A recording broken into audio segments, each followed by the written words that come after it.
Hey folks, how you doing? How y'all doing, folks out there?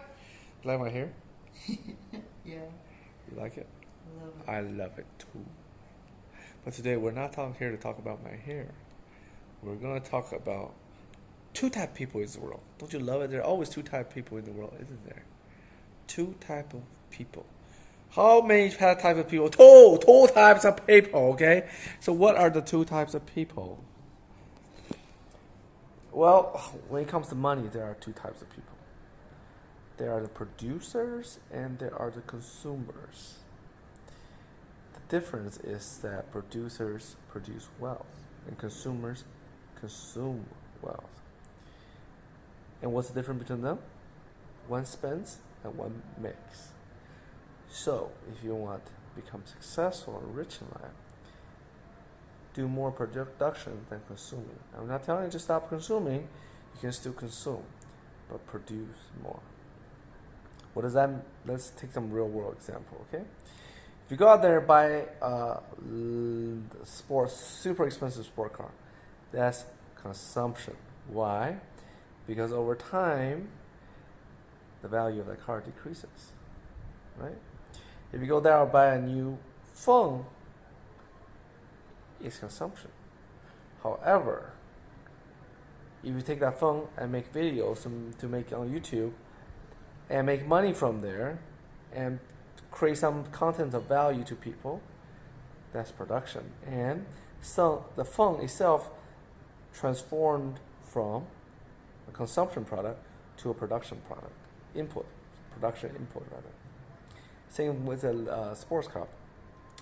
If you buy a sport car to learn to race properly, become a racing champion, or you buy a sport car as a way for you to get some eyeballs for advertising for your company, okay, suddenly that is production. You're making something out of that asset versus something consuming. And believe it or not, in tax terms, you're rewarded when you produce using something than consuming something right outright. So for example, if you buy a car and use it for business purposes, well, that car can be a tax write-off item. So is the phone you just bought. You see? Even the government is rewarding people for production, not consumption. So what else can I tell you? Let's give us some examples. Madam, you there, playing on your phone. Please give us example of consumption versus production. Are you first of all, are you a producer or consumer, madam? I'm a producer. Oh wow, that's a big claim. All right. So give an example because I'm in a company led by a boss who only produce. I only produce, eh? I consume too. But it's like 10% of it. I think it's less than that actually. Exactly. Okay, so you're a producer because you work for a guy who's a producer. Yeah, so that's an example. I don't know if I will follow that logic. That's quite poor. Come up with something else, madam. Well, if it's my own example, I have excess of money, but the thing is that I do not buy things that I don't need. For example, expensive handbags. Okay, that's avoidance of consumption. How does that production? I mean, I work in a company who produces. Oh, you're the same example. I work in a company that come produces out with another items. example, madam. Yeah, I know it's late, but that's the only way that I produce. On my own, I don't yeah. produce anything. You're producing a baby, so. But that's gonna be consumption after. Are you gonna eat the baby or what? No. What exactly? I'm gonna buy a lot of things for the baby. Oh, okay, that's true. So that's consumption. But you're educating it, hopefully. You're raising it to be a better human being to create more value on the earth, hopefully. Hopefully. And that's too early to tell. Anyway, the point is this. Let's get a little bit going on a tangent. But the point of this is that do you consume more or do you produce more? Do you create something out of nothing or do you constantly looking to buy? You know, and the thing with consumption is a drug, right? It's a high that you constantly chase but you can never fully satisfy. It's like an itch. You're constantly scratching at it, but you can never cease. And whatever you buy, there's always something new. There's always something better in your mind. It's not satisfying. It's not fulfilling. Producing, on the other hand, can be tiring, can be frustrating, can be exhausting. But at the end, what you get, at least for me, is a feeling of satisfaction, like I did something. I create something of value. I am personally of some worth because I contributed. So, ironically, what makes you happy initially ultimately leave you empty, and what make you toil and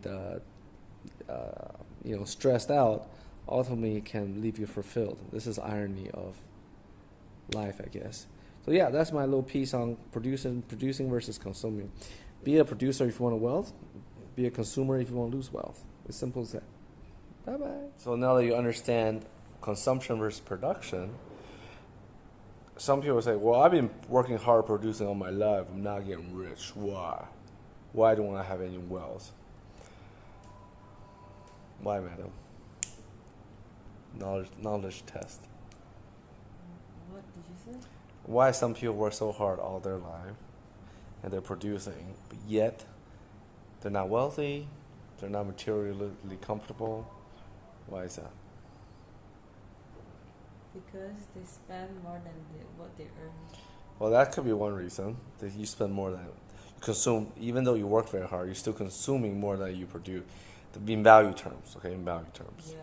What's the other one? That's it, I can't remember. Well, there's another possibility, which is what you produce is of little value, right? Here in Malaysia, you see that, the hardest working people are in the F&B business, I would assume. I would think, and in plantations. Maybe not these days, in plantations a lot less because there's machine. But in F&B, you don't have machines to automate everything. And they work, they go to these fresh wet markets at 6 a.m. to buy fresh vegetables so they can cook quality food. And they don't go home. They work all day on their feet. And in the evening, maybe by midnight, they can finally clean up and go home. They are busting their butt to feed people, feed the world. Yet, at the end of the day, they'd be lucky if they bring a meager profit home. Why is that? They're producing but the problem is what I just said, is that at least in the consumer's perspective, they are producing very little value. And how do we say that they produce little value? We say, well, that's not fair. It is, because what you want to pay for that food. You can say, you can tell all day long, well, it's not fair. I mean, they're hard working, and they are, but let me ask you, are you willing to pay more for your food? And most people will say, no, I'm not. If you're not willing to pay more for your food, then you are basically saying that service, that product they're providing is not worth that much to you, right? If you're dying of cancer, you're going to pay everything in your bank, and you will even borrow money to save yourself from dying from cancer, right? Well, you can make a value judgment all you don't want, but at the end of the day, your actions tells the world how much you value something. And if you want to create wealth, you can't just produce. You have to produce things that are valuable in other people's eyes, things that they're willing to pay handsomely for. Otherwise, you can produce, and you'll never be wealthy. And yeah, that's it.